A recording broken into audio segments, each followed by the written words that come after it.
Document retention is always a questionable area for employers, and particularly for I-9s with the penalties, as we've discussed.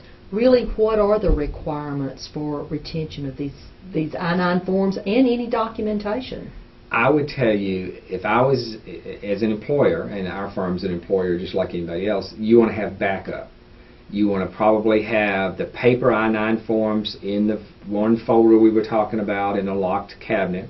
I would also be scanning my I-9s in electronically to have a backup.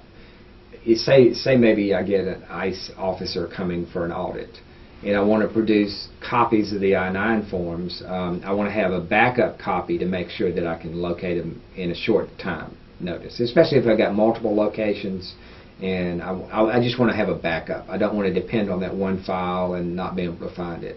So, in fact, you are able to scan and load these in a computer. That does not violate any Privacy Act or any parts of this law. Not a bit. You do have certain requirements. Let's talk about the retention requirement. And this is kind of a nice little form to help you understand. You have to retain an I-9 form for 3 years from the date it was filled out, completed, or from 1 year after the employee leaves you, whichever is longer. Say somebody has worked for me for 6 months. I've got to retain that I-9 form for 2 years and 6 months after they leave my employment. Say if they worked for me for 4 years, I've got to retain that I-9 for 1 year after they left my employment. Does that? It makes sense, okay. But it's just more paperwork to keep up with.